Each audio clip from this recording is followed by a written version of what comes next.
Forgiveness is more about an inner change. We stop living in the past of the hurtful event and accept that it happened and let go of the negatives attached to it. Forgiveness is the most spoken about and the least practiced.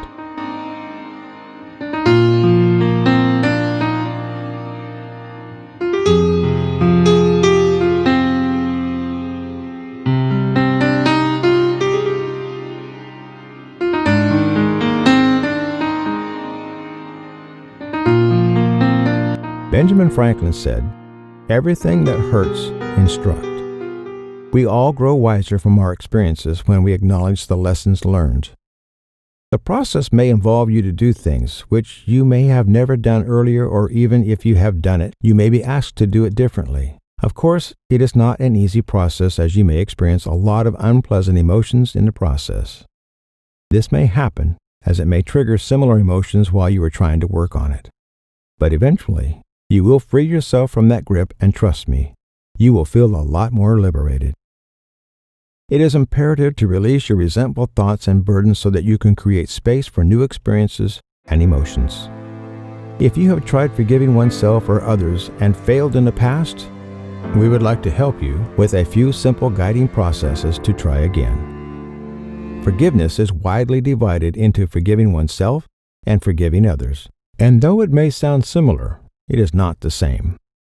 Forgiving others is releasing toxic emotions like vengeance, resentment, bitterness, hatred, and anger.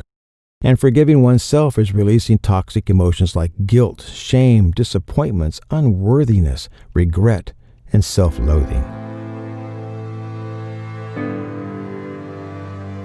How then do you forgive? We have what we call the process model of forgiveness, which we put together by asking hundreds of people how they forgive. And then we have summarized the forgiveness process into 4 different phases of forgiveness: the uncovering phase, the decision phase, the work phase, and the discovery phase. In the uncovering phase, we see the amount of pain we have. And oftentimes we're surprised to see how much anger we have, how much preoccupation we have in thinking about the person and what happened to us. We tend to be restless, and our worldview tends to become rather negative, where we think nobody can be trusted if our trust has been breached by another person. After the uncovering phase, where pain can be a great motivator, we enter the decision phase. And that's to make this rational, free choice decision: do I want to forgive or not? And if a person wants to forgive, we then look at the definition. What is forgiveness? You've been unjustly hurt by another. You've decided to give up resentment and to offer goodness of some kind toward the other in the form of kindness, respect, generosity, or even love. In the decision phase, we give people a homework assignment. Are you willing to do no harm to the one who has hurt you? That is a very key feature, because what it does is show the person that their pain is not going to get in the way of their doing something heroic. And it is heroic to do no harm to those who have harmed you. Notice at this point, we're not asking the person to do something positive, such as being generous or loving to the other. We're asking them to refrain from the negative. And it helps the person stand on their own 2 feet and realize that they're stronger than they thought they were.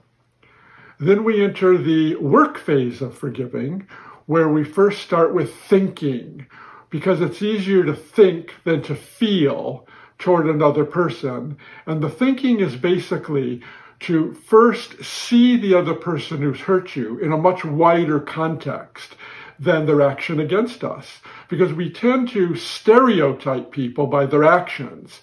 And when we forgive, we see that they're much broader than that. We try to see that person's own wounds, the person's own struggles, not to excuse, not to condone, but to see a fuller, richer human being. We then ask the one who forgives to see the inherent worth or built-in worth of the one who has hurt them. And that can take weeks or months, because what we're trying to say is this person is a human being. And by being a human being, they, like you, are special, unique, and irreplaceable in this world. You both have unique DNA. Both of you bleed when cut. Both need nutrition and good sleep. Both of you will die one day. You share a common humanity. Therefore, you share a specialness together. And then we have yet a more challenging, deeper view, depending on if a person has faith or not. Those who have no faith, we don't ask this question. But those who do, we ask, are you both made in the image and likeness of God? And a person of faith, depending on the particular faith, oftentimes answers yes to that. So that's the thinking side. When a person sees the true humanity in the other, there's a tendency then to soften the heart toward that person with a bit of empathy, stepping inside that other person's shoes, so to speak, and seeing that person's own struggles, that person's own weaknesses, the person's own challenges, the pain the other has, not to excuse. And oftentimes that can lead to a heart that is compassionate toward the other, a willing to suffer along with the other because of what the other has had to endure in life. And from that kind of emotion, only when the person is ready, we ask that person to bear the pain of what happened, where you don't throw it back to that person, or don't displace your anger or discontent or sadness onto others who aren't the ones who hurt you. And as you stand in the pain or bear the pain, as you stand up to it, you realize you're stronger than you ever thought possible. And this is the beginning of healing. It's the transition to getting rid of the anger, anxiety, and depression, when you can stand in the pain or bear the pain so you don't hurt the other person. And only when the person is then ready do we then ask the person in this work phase to exercise the moral virtue of forgiving. In this case, it's to give something to the other, a smile, a returned phone call, an email, a kind word to the family about the person. You can even forgive someone who is deceased by giving a good name in the family or donating to a charity in that person's name. And when you get to that point of the work phase, you are actually truly exercising the moral, virtuous nature of forgiving by giving something good to the other. And that's when so much of the healing takes place. Then we have the discovery phase, where we find meaning in what we've suffered. Viktor Frankl told us that. He was a psychiatrist in Auschwitz, the concentration camp. And he said he found two different kinds of people in the concentration camp who were the victims of atrocious injustice. Those who found meaning in their suffering and those who did not find meaning in their suffering. And those who found meaning, for example, where they would not hurt other people even though they were brutalized, where they realized that the suffering was making them stronger, where in his case, his meaning was to not let those who had the power over him destroy him so he could get back to his wife and the love of his wife. And that meaning, he said, kept him alive. And so when we suffer, finding meaning in that suffering, which can include, I'm learning from this, I'm becoming stronger, I'm becoming more sensitive to other people, it can make all the difference. In this discovery phase, we see that people develop a new purpose in life. So many of the people with whom we work in forgiveness therapy, when they forgive, when they stop this weight of the burden of injustice and the resentment against them, they tend to want to help other people with their pain. It becomes part of who they are in life. And they have a goal, an end point, what Aristotle would call a final cause of their life, which is to help reduce the pains of the world. And it's there at the end of the discovery phase, when we do our science of forgiveness therapy, that we see that people who do all of this and go through all of these phases of uncovering, of decision, of work, and of discovery, they surprisingly to themselves reduce statistically significantly in depression, in anxiety, in the kind of anger that was bringing them down. And in the positive psychology variables, they increase in self-esteem and hope for the future. We even did one study in Pakistan with people who were abused, women who were abused in relationships. And even 1 year after the forgiveness therapy, they still had hope. The control group that did not have forgiveness therapy were declining in hope after a year. And so forgiveness can make all the difference. And when we do follow-up studies, like the one in Pakistan, when we look at people, for example, the incest survivors a year later, their original development of non-depression stays. Their non-depressed status continues a year later. So forgiveness can stick with us. It's not necessarily a temporary fix where we then go back to what we call baseline level. Forgiveness can help us reclaim our lives.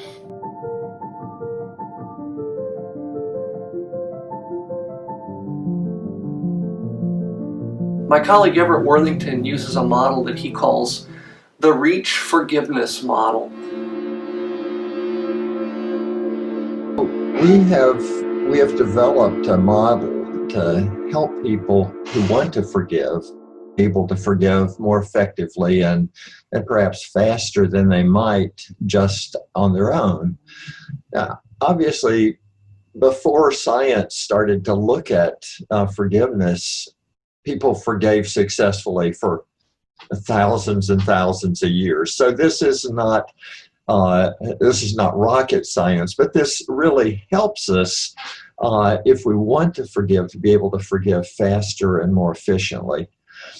R.E.A.C.H involves 5 key pieces: remembering or recalling the hurt, empathizing with the offender, something that you might not be real excited about doing, but is something that's very important in the forgiveness process.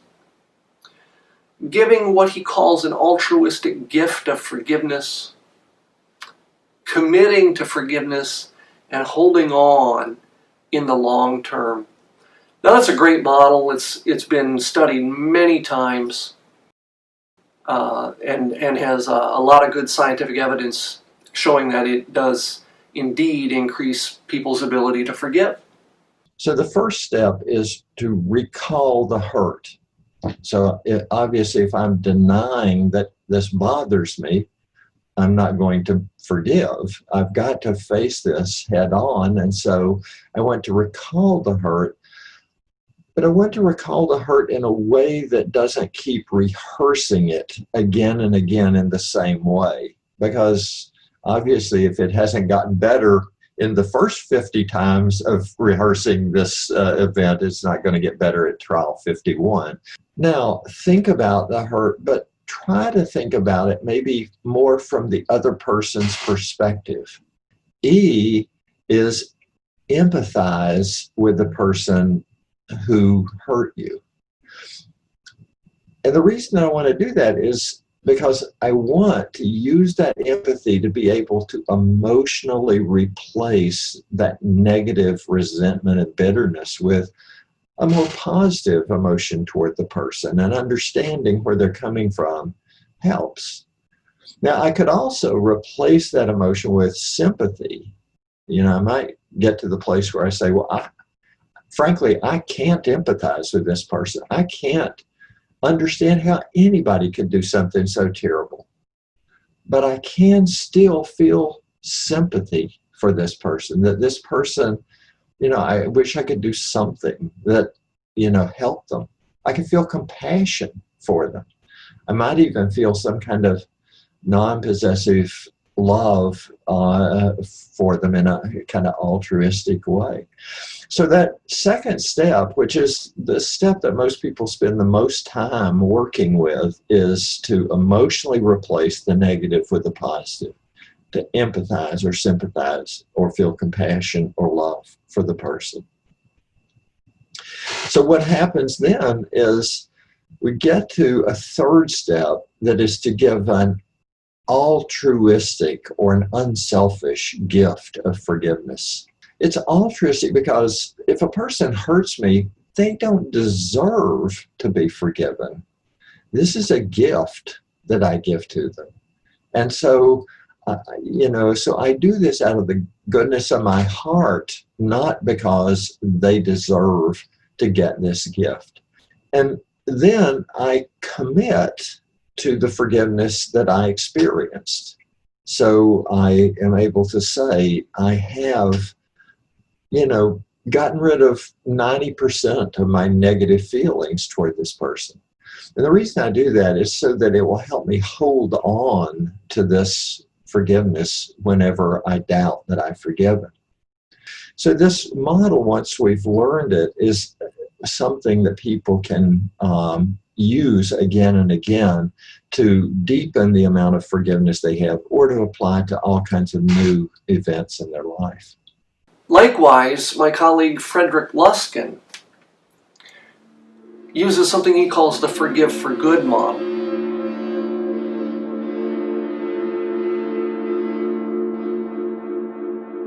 And the forgive for good model has some really key aspects to it. One is you have to understand what forgiveness is.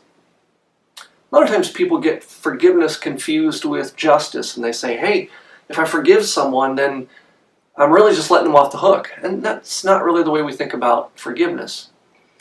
Others might say, hey, if I forgive someone, I've got to be best friends with them again. And that's not at all what we're saying. You don't have to reconcile with someone. That's an interpersonal experience, and that's not necessarily part of the forgiveness experience. In the forgive for good model, you also need to focus on perspective and understanding that sometimes you might want to blame other people for the hurt that they've caused you, but we need to understand that really it's us who are in charge of our emotions. So we have control over how we feel, not other people. Oftentimes we want to maybe feel upset, and we almost kind of enjoy that, oddly, we kind of start to enjoy that feeling of superiority, like, this person who hurt me owes me one. And that's a difficult thing to get around. In the forgive for good model, we talk a lot about perceptions of control. We're talking a lot about gratitude and the ability to kind of get past and refocus away from those negative perspectives and those negative emotions. And another really key part of the forgive for good model is the idea that forgiveness really brings up lots of negative emotional reactions. There's anger and resentment and motivations for revenge, and all of these things kind of stir up the human stress response that is just not supportive of a more positively oriented way of thinking and feeling that forgiveness is. And so the forgive for good model tends to focus on some relaxation and kind of meditative practices to bring you around to a state that's actually supportive and something that facilitates forgiveness instead of impeding it. There are many ways to express your forgiveness, even if you don't verbalize it to the other person. Love is the best medicine for hurt and anger. You can sit in meditation and then send love and forgiveness to the person who needs your forgiveness. Visualizing your transgressors, seeking your forgiveness, and you granting it can help you generate the feelings of forgiveness. Keep in mind, though, that even when authentic forgiveness has happened, nothing will necessarily have changed in the physical dimension. Your boss will still be your boss. Your mate will still be your mate. A person who betrayed or abandoned you will still be gone. and so on. But you will feel inner freedom and tranquility. And if this person is still a part of your life, don't be surprised if how they treat you changes for the better, or that one day they magically slide out of your life. This is a world of cause and effect, and what you'd have done by applying the forgiveness process is set new cause into motion.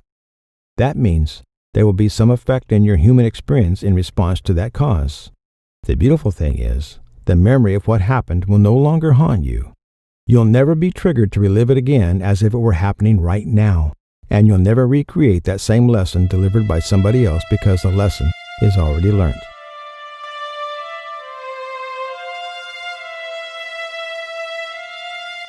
When it comes to forgiveness, forgiving oneself is the hardest. When somebody else hurts me, I feel like a legitimate victim. But if I've hurt myself, I feel like, well, I'm kind of the victim, but I'm also the wrongdoer. And so I'm working from these two roles at once. So some people feel it's a lot harder to forgive themselves than it is to forgive other people. If you notice an emotional change whenever you recall an incident where you might have hurt someone, made a regretful decision, or failed to do something you promised to do, then it's a sign that you have to practice self-forgiveness. Most people don't forgive because life hasn't given them what they want.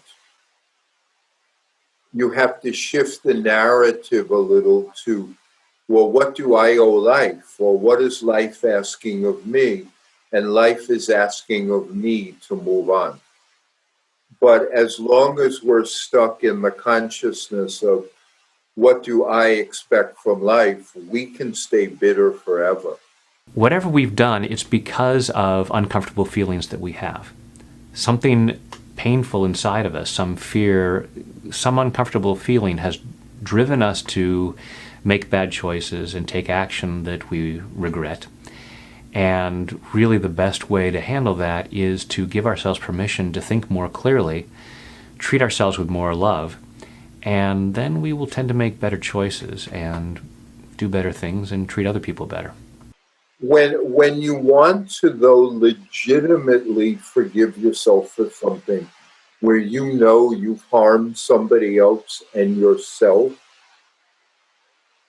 you want to separate into a couple of components. One is you need to be really honest with yourself about what you did. So no BS kumbaya, I didn't really mean it. You did bad. Second, you want to make amends if you can and apologize. So self-forgiveness is not just about how you feel, but what you do. It's like the 12-step programs. The key step is, do a fearless inventory of your flaws and make amends wherever you can. That's the core of self-forgiveness. It's, who cares how you feel about yourself? I mean, that doesn't matter very much. If you were unkind, be kind. You know what I mean? If you harmed yourself, make it right. Go to therapy so you don't have to do it again. Then the last piece, though, is include then, once you've, owned what you did and made some amends, then you open up to the fact that you, like everybody else, are not perfect.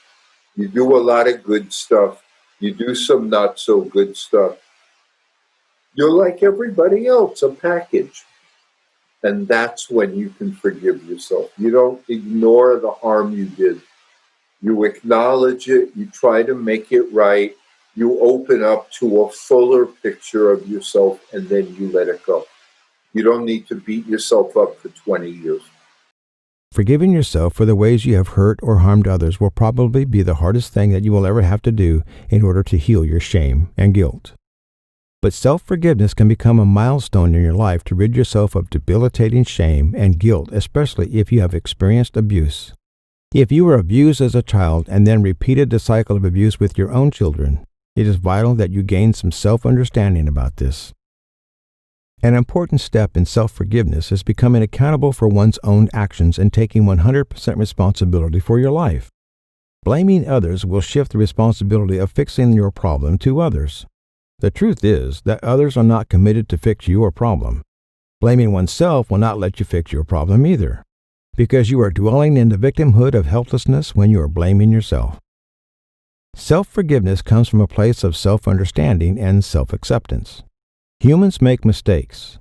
Humans can also correct their mistakes. You are human and need to fix your problem. You take the decision to forgive yourself. You cultivate self-compassion and self-kindness to pardon your past stupid self. You accept yourself as who you are with all the flaws, as a big part of your individuality, just like your talents and strengths. You need to release your past emotions of hurt, shame, guilt, betrayal that are sabotaging you mentally, emotionally, and physically if you want to experience your wholeness again. Self-forgiveness is another form of forgiving, and it's controversial. Some people say you cannot self-forgive because you cannot, for example, play God and forgive your own sins. But that's not what self-forgiveness is. You can have moral virtues toward yourself, such as being kind toward yourself, such as being loving and patient toward yourself. And so why can't you then forgive yourself when you have broken your own moral standards? It's consistent with being a virtuous person toward yourself. But self-forgiveness is a little different than forgiving others in this sense. Usually when you've broken your own standard, you've hurt other people as well as yourself. So when you self-forgive, it's oftentimes appropriate and necessary to go to other people whom you have hurt by your own actions and seek forgiveness from that person or these other people. When you're asking other people for forgiveness, I'd like to call that more of an apology. I mean, other people could grant forgiveness on you or not, but you're asking for forgiveness is centering yourself a little bit.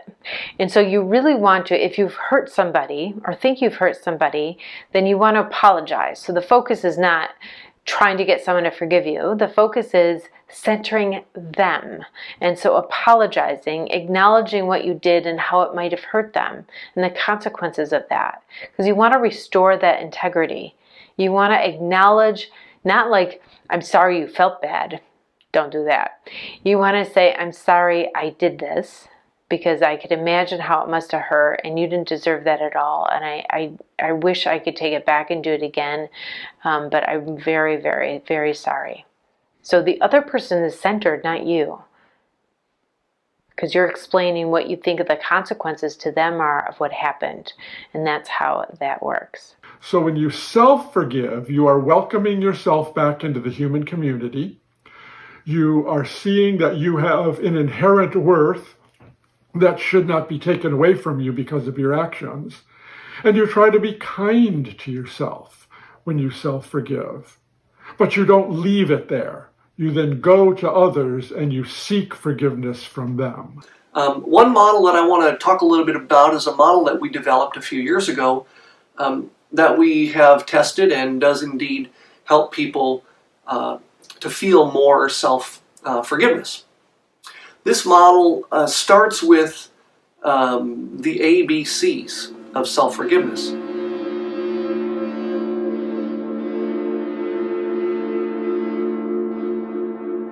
The A stands for acceptance, and a big part of the challenge in self-forgiveness is simply coming to the realization that you have done something wrong and there's nothing you can do about it now. That forgiveness is often about something that has happened in the past. In fact, it's most often something about what's happened in the past. So you have to come to the realization that you have done something wrong and you have to accept that. That's a really difficult thing to do. It's part of our common humanity, however, that we have to do it. We're all broken, feeble, imperfect, hurtful people. We do things that sometimes we don't intend to hurt people, but we do. For that reason, we have to accept those things when we do them, and we have to own up to it and try to move forward. Now, the first question that usually follows when I say you have to accept that you've done something wrong, the next question that people often ask is, well, okay, but then what? I know I did something wrong. I've accepted that. In fact, maybe for some of us, the reality of that is all too real. The next step is, if possible, find some way to learn a lesson from the wrongdoing that has taken place. And that is to say, don't make the same mistakes twice. No one likes to hear an apology knowing that the same hurt is likely to happen again. What people want to hear is something like, I have done something horribly wrong, I'm really sorry, and I'm going to really try not to ever do that again. Essentially what you're investing in here is something that we call self-improvement, or finding some way to benefit from this experience. What lesson can you learn that will make you a better person, make you less likely to hurt people again in the future? So we think of the B in the ABCs as being a way of benefit finding something that is positive to take from this experience that seems not very positive and probably quite hopeless. The third step, the third piece of the ABCs is commitment. And commitment is really about emphasizing the fact that when you do something wrong, you behave in a way that is not real laudable. You decide to try to learn a lesson from this and make some kind of change, and that's a good thing. But unfortunately, change is easier than continued change. And by that I mean that it's easy to make changes momentarily. To say that you don't want to hurt someone again in some way is an easy thing to come to after you might realize that you've hurt people in a very significant way. The difficulty is in maintaining that. And so the challenge, the third part of our model, is commitment to change. Because without it, you've really just, kind of paid lip service to the fact that you're going to try to do better in the future, and you haven't really committed to being a changed person. So don't just suggest that you're going to try to do better. Actually do it and continue to do it. A real notable and salient example would be, say, someone who struggles with substance abuse, who finally accepts that it is a problem, that they have maybe hurt people as a result of this. They find some way to learn a lesson about their experience with substances and their abuse. And then they turn to a real firm commitment, one in which they might even end up eventually becoming a sponsor, someone who tries to share their own wisdom and their lessons that they've learned in oftentimes very hard ways with other people. This is a process of forgiveness that I might suggest is a moral one, a right process to follow, because it emphasizes the understanding that you've done wrong. It emphasizes the importance of change and the commitment to that change. Contrast that with what you might call cheap grace or superficial self-forgiveness. These might be experiences in which you simply forgive yourself because you're feeling very uncomfortable and distressed about what you did, but really that's a narcissistic response, and one that is not very productive or helpful in any way. We suggest people to journal, meditate, visualize, and become aware of the changes while working on this process. People commonly use journaling or diary writing as a way to kind of release emotional feelings and kind of process some of the events of the day. It turns out that has been shown to be an effective method of helping with forgiveness. Other people who are more spiritual or religious might rely on things like meditation or prayer. In both cases, these practices have a relaxing effect. They tend to kind of cut the stress of the day. They tend to improve our perspective on the world, help us to see things in a little bit better light. A couple of other things that I would encourage on a day-to-day basis is the notion of assertiveness. Assertive people are people who quite plainly say what they need. They let other people know what their boundaries are. And for that reason, they tend to maybe struggle a little less with being offended and being hurt by other people because other people know what they can and cannot expect from them. Likewise, assertive people have very clear boundaries, and they understand what they can expect from others, and so they may not end up hurting other people as often either. There are many additional tools and practices created by many individuals through their or others' experience. Emotional freedom technique tapping is extremely useful for forgiving self and others. We all hold negative energy in the form of thoughts, beliefs, emotions, and memories about someone or something. We store these emotional energy in our meridian points. Tapping is a process that can unblock the stuck mental, emotional, or psychological discomfort caused by blocked energy. This tapping process that we're using, E.F.T, Emotional Freedom Techniques, based on the original form called thought field therapy, or TFT, is based on acupuncture. So for thousands of years in Chinese medicine, they have said there's this flow of energy through the body along these pathways called meridians that run up and down the body. And when this energy is flowing naturally, we experience our natural state of health and well-being, physically and emotionally.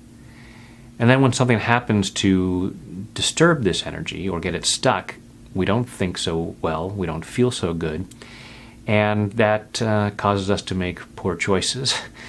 So we want to get that energy flowing naturally. So in traditional Chinese medicine, the doctor would stick these needles in key points around the body to stimulate that healthy flow of energy. And we're just using our fingertips to tap on these points. It gets the energy flowing, we feel better, we think better, and we make better choices. Now, we also have modern research showing that this is an effective stress relief tool. We have studies that have been done on cortisol, which is one of the stress hormones, and the groups, and it's been done in double-blind, gold standard research. The groups using the tapping, their cortisol levels have dropped by a dramatic amount, some as much as 50%. In fact, in one study, the lab technicians threw out the first batch of results because they said they couldn't have been that effective. Recalibrated the machines, ran it again, and found out that, in fact, the tapping had been that effective in lowering people's cortisol levels, which is a way of measuring that their stress has come down. My friend Dr. Peter Stapleton has done fMRI studies where you can see brain scans and you can see the parts of the brain that are lighting up from stress and how those parts normalize after the tapping. So we have a growing body of scientific evidence validating the effectiveness of this process for relieving stress. And if we thought of tapping as nothing more than stress relief, you can still see how it's so effective in so many areas of our lives, because most, if not all, of the issues that trouble us are either caused by or at least worsened by stress. So as we lower the stress, we allow ourselves to feel better. So in particular, in the realm of forgiveness and resentment and betrayal and things like that, all those uncomfortable feelings, that's a stress response when we have those uncomfortable emotions, particularly when we think about the uncomfortable thoughts behind them, like, well, apparently I don't deserve any better, or I can never be truly loved or respected, and things like that, which are all misunderstandings based on all kinds of different circumstances, but it's not the truth. And as you tap, you can let go of the stress around that and start to be more reasonable with yourself, think more clearly, and recognize the truth that you are worthy and deserving of love, even from yourself. There's a growing body of evidence to suggest that EFT and tapping techniques can help a whole multitude of problems, including forgiving yourself, forgiving other people, self-loathing, and any number of problems, emotional human problems that we get. And why does this happen? Well, when we're tapping on these meridian points, and it's the same in acupuncture where they use needles instead of the fingertips for tapping for the meridian points, it has an effect on the limbic system and on the amygdala, of reducing arousal. And this brings us out of our stressed or fight or flight response. We have less adrenaline and we can suddenly see things more clearly. When we're experiencing stress and pain and anger and fear and all these other uncomfortable feelings, our prefrontal cortex, our more critical, clever, clear thinking part of our brain, kind of goes offline. It shuts down and we don't think very clearly. So when we're in those feelings, it's very difficult for us to make the best choices. So with this process of tapping, as we calm down that stress response, we allow our critical mind to come back online, think more clearly, and look at what we really want to do. What are the best choices that we can make?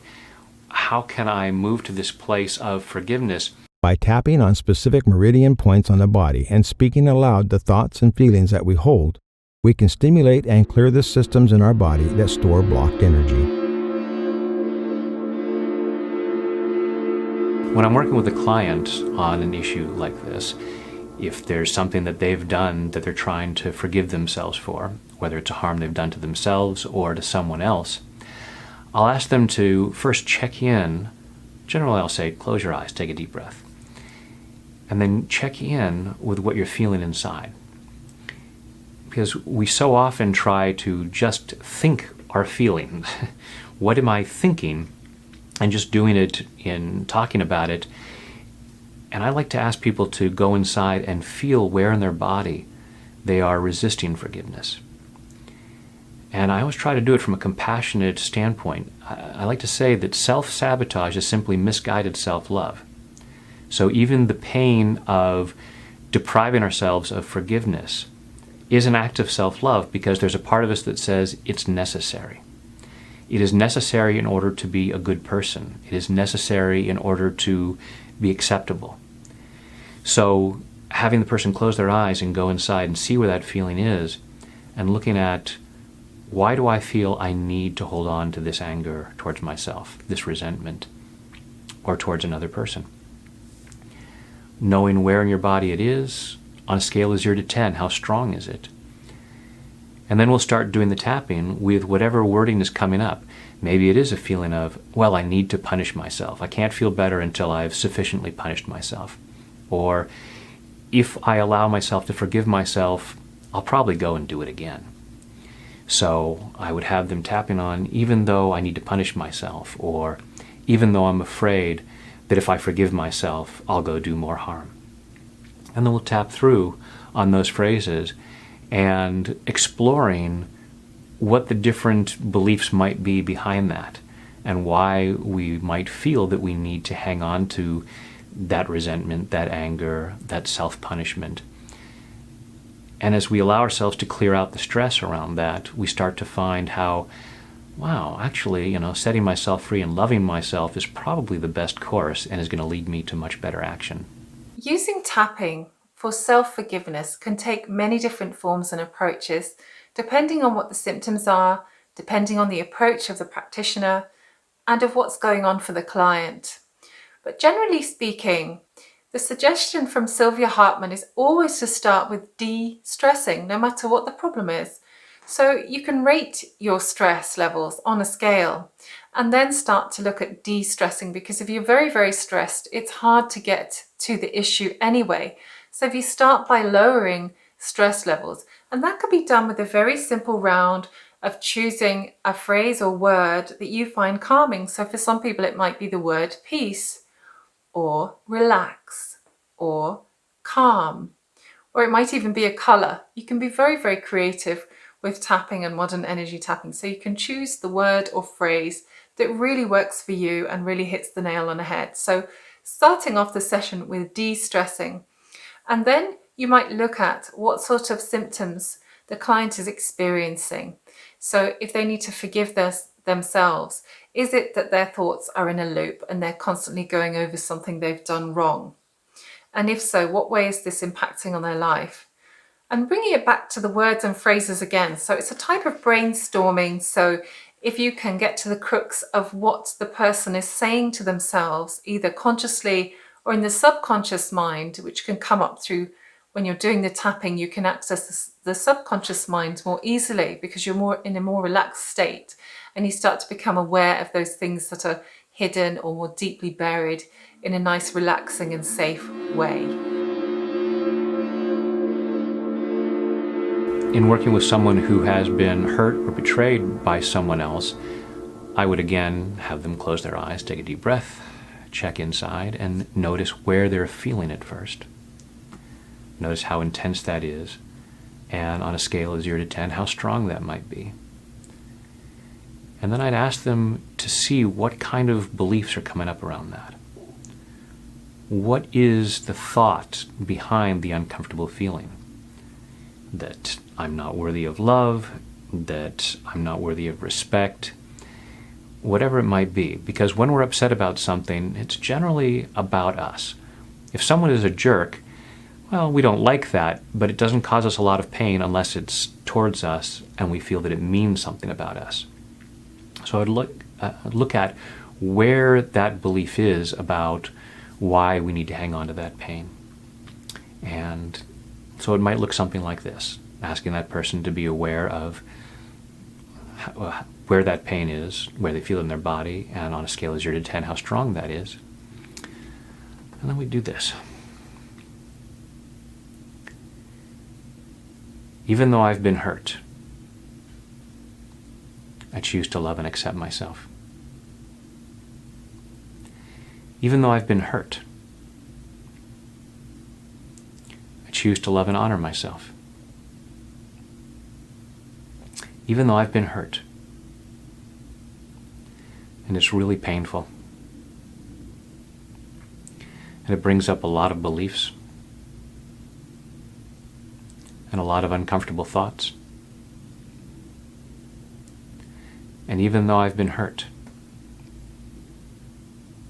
I choose to deeply and completely love, honor, and accept myself. And maybe other people involved in this, because I choose to be that free. All these hurt feelings, all this pain of being betrayed, all this fear about what that means about me. When this person betrayed me, what are they saying about me?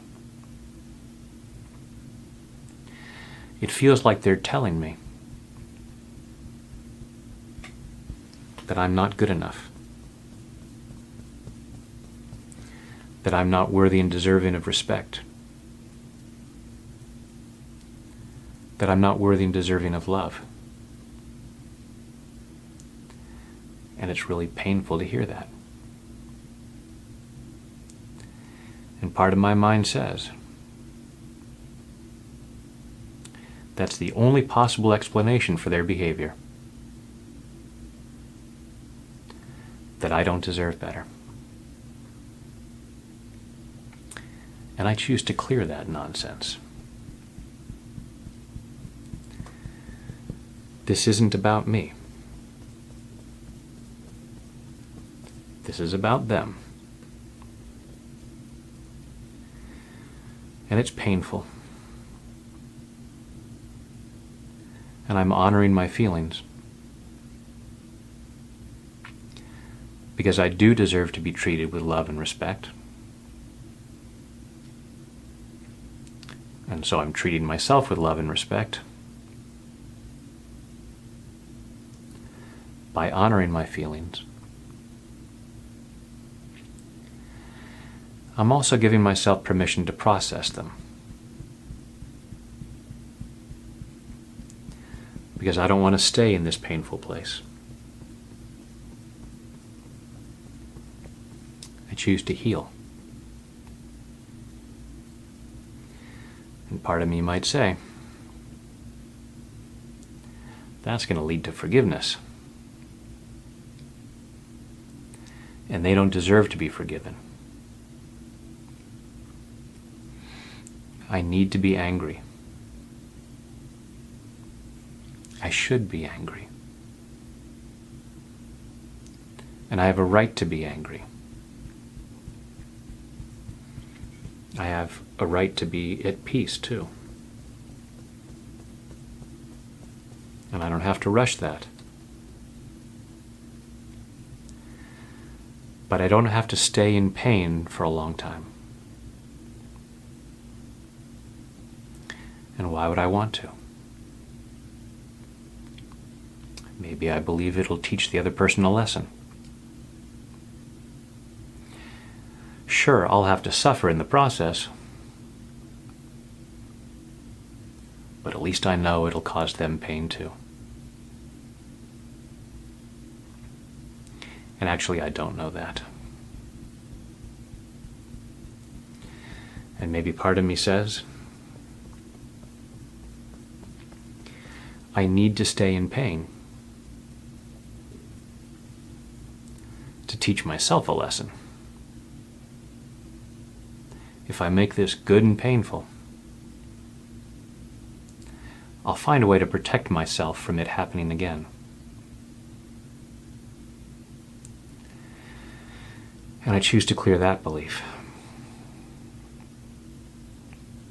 I don't need to stay in pain to protect myself. I can make better and better choices without having to be in pain. I'm honoring my feelings, and I'm giving myself permission to process them. Because I do deserve to be treated better. And I'm going to show people that I deserve to be treated better by treating myself better, by allowing myself to feel love from myself. Because I really do deserve that. Allowing myself to move towards peace. In body, mind, and spirit. Take a deep breath. And then I would ask the client to then close their eyes and check in again and see where that pain was and if it's still at the same level. It pretty much always comes down to some extent. Maybe it's a lot. Sometimes the processing happens really quickly, and sometimes it's more gradual. And it's often like peeling the layers of an onion, and we get more awareness of what else might be behind it. So the pain that the person is feeling might be partially about this particular act of betrayal, but it might be triggering old upsets that have been there for decades that they haven't fully processed. And so this is an opportunity to do years of healing work. And then we just keep moving through and find, okay, now where's the upset? Now what's the upsetting thought, the upsetting belief? And we keep working through that until we get greater and greater levels of peace. You can release long-held or toxic memories through the process of tapping and open up your energy center so that you can attract more of what you desire instead of staying stuck in what you already have.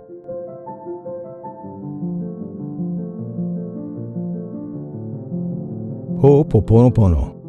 Another healing concept we're trying is a Hawaiian practice of forgiveness called Ho'oponopono. Ho'oponopono has been defined as a forgiveness and reconciliation practice. It's the cleansing of errors of thought, which is the origin of problems and sickness in the physical world, according to the Hawaiian worldview. There are 4 simple steps to this method: repentance, forgiveness, gratitude, and love. After acknowledging everyone's feelings, you end the prayer with these words: I'm sorry, I love you, please forgive me, I thank you. It is believed that the resonance of these 4 words created harmony and balance. It allows the conflict you are currently facing to be released and the energy to change when there are surrounding issues. Forgiveness letter. Writing a forgiveness letter is another effective way to seek forgiveness and cleanse your heart from shame and regrets. Once you identify that you need forgiveness from someone, you write them a letter and need not give it to them. You can also write a forgiveness letter to someone who has wronged you. Understand that the letter may not erase your hurt instantly, but over time, with awareness of this hurt and your continued work on releasing negative emotions, the pain will become less and less. A letter can end with these words: I forgive any and all judgments you have held about me or against me. All is clear between us now. I forgive you. We are both free to live our lives as divine expressions of our Creator. I bless you and I release you. I bless myself and I claim my freedom. You don't need to send your forgiveness letter to anyone. It is for your eyes only. After writing, you can destroy the letter. It is a symbolic expression of what you feel, and this process helps you to get resentment out of your system.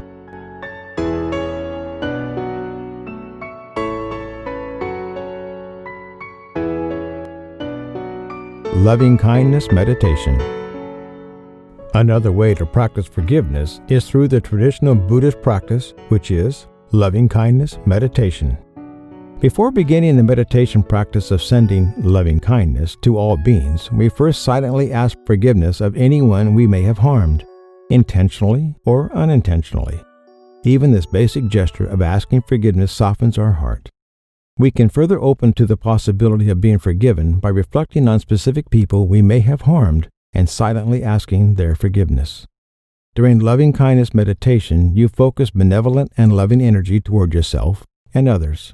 When something bad happens to you, you feel a lot of energy about it. It affects your heart, your mind, your soul, your body, everything. Trauma affects all of us. And so we feel that hurt, and that is a regular, appropriate human reaction to feel that hurt when something happens to us. And so when you forgive, what do you do with that hurt? And the answer is that hurt must be validated, right? So the trauma took away a sense of worth, right? You were treated like you were unworthy. That disrespect, being betrayed, being violated, is being treated like you're unworthy. And if you're treated like you're unworthy, it diminishes your sense of worth. And so to respond and to heal, you have to lift up your sense of worth again. And that's where self-compassion comes in, because that's exactly what self-compassion is. It's validating you, validating your feelings, validating that it wasn't okay, validating, that you're a good person. All of those things, that's what self-compassion is, and it really relieves you, because your negative self-judgments attach you to an energy and an emotion. And when you have compassion, you don't attach to it. When you have compassion, it's the opposite of negative self-judgments. So you could have negative self-judgments, or you could have compassion. When you have compassion, you heal and you're unattached. That's how you let it go.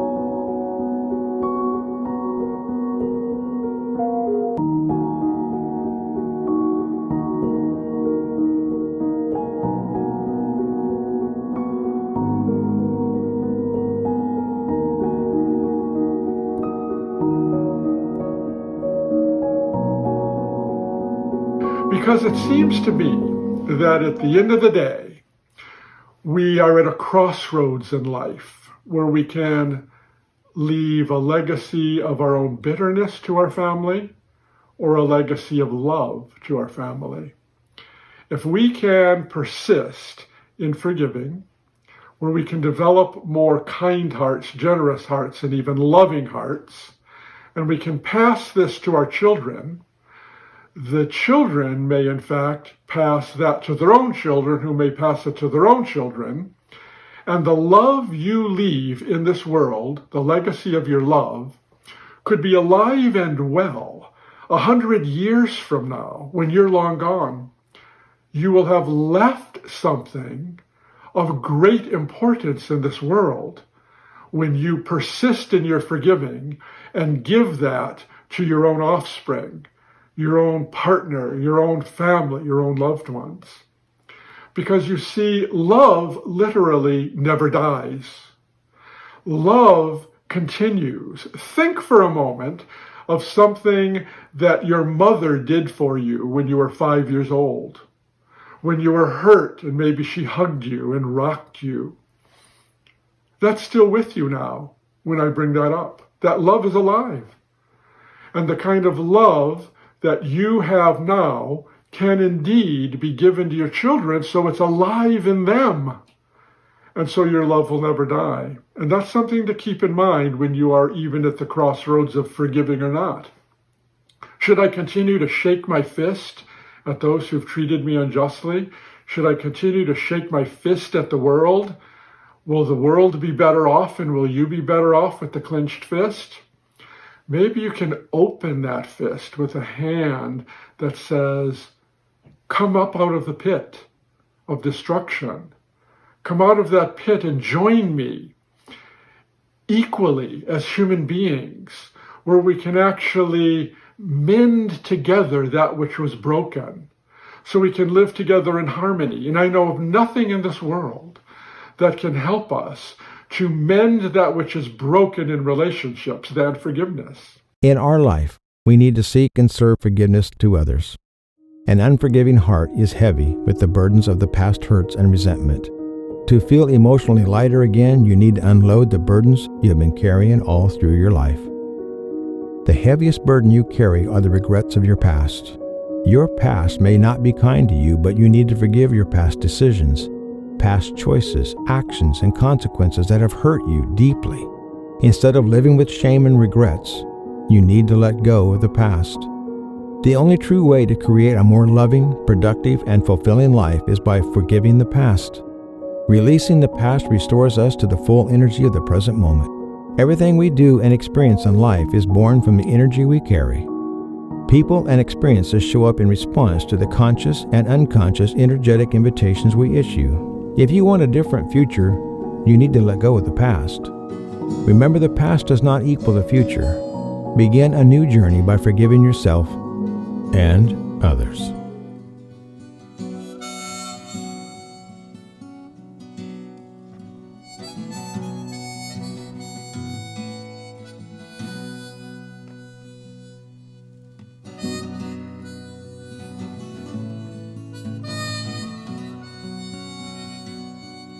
Well, it seems an evolutionary thing. Before I could freely dance or sing, and stop dragging all that weight around, and to be gifted with a peaceful sound.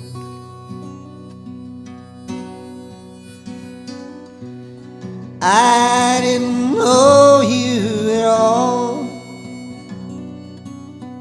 You trained me half my life, you know.